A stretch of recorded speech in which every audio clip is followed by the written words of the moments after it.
Today we're diving into an incredible story from Tasmania, one that connects the island's haunted industrial past with a really cool vision for its digital future. Let's get into it. So, let me start with a little riddle for you.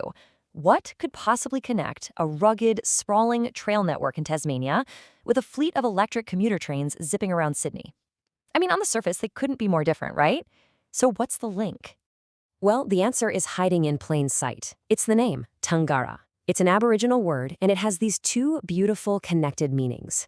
For the trail, it's this wonderful invitation, let's get away together. And for the train, it's a bit more direct, to go. See, both are about journeys, about movement. And that shared idea, well, that's the key to this whole story. Now, to really understand why a new kind of journey is so important, we have to look back at Tasmania's history, and it is a history of wild contrasts, a land of incredible permanence, but also of shocking impermanence. First, let's just try to wrap our heads around deep time. The Palawa Aboriginal people have lived in Lutruwita, that's their name for Tasmania, for at least 40,000 years. That's something like 1,600 generations living sustainably on that land. It's just a staggering, almost unimaginable timescale of resilience. And then you have the colonial and industrial era, which brought a totally different model. Just look at this table. Towns would shoot up for mining or resources, and then, poof, they were gone, sometimes in just a handful of years. They were basically disposable communities, built for one thing, quick extraction, and then abandoned, or in some cases, even drowned by hydro projects. And this is what's left behind. The landscape is literally littered with dozens of these ghost towns. They're more than just ruins. They are these haunting symbols of a boom and bust cycle that just didn't last. So the big question is, how do you start to heal a landscape that's so haunted by its own past? Well, in Tasmania, the answer, kind of surprisingly, has come from community and from art. They're forging a whole new path forward. You can really see two powerful engines of this revival. First, there's the Tangara Trail itself. I mean, this was a totally grassroots effort that grew from a small community idea into this massive recreational network. And second, you've got the Mona effect. Wow. The arrival of the Museum of Old and New Art wasn't just big, it was like a cultural earthquake. Mona proved that really bold, creative thinking could completely change a state's entire story. It turned Tasmania from a place many people saw as a quiet little island into a must-see global destination for culture. It showed everyone that art could be a serious economic engine.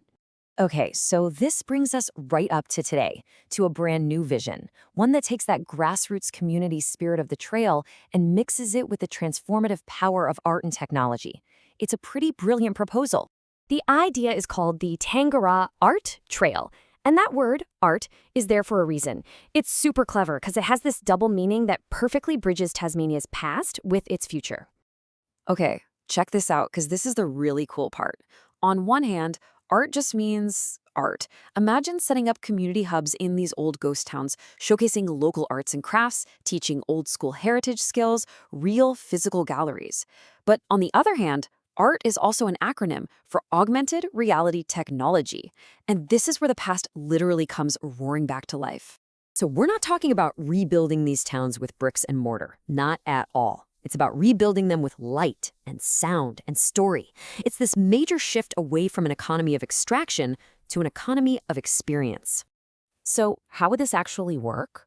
Well, imagine you arrive at the physical ruins of an old town. You pull out your phone, maybe put on a headset, and you launch the AR layer. And suddenly, boom, digital reconstructions of the lost buildings appear right there on the empty foundations.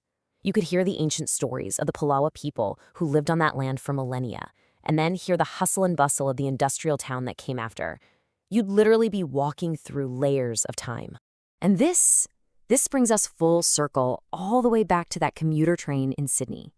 The vision is to have Palawada and Lutruwita descendants paint a few of Sydney's Tangara trains. These trains become rolling works of art, covered in QR codes. So a daily commute suddenly becomes an invitation. You scan the code, and you can buy the art right there, or even book a trip to the Tangara Trail in Tasmania. The train that means to go literally becomes a gateway to the trail that means let's get away together. It's perfect. And here's why this is such a game changer. This whole approach creates what the folks behind it call the infinite abundance of tourism. Think about it. You get all the economic benefits of visitors coming, but without the massive environmental footprint of actually building new hotels and attractions. You're selling the experience, not using up the resource.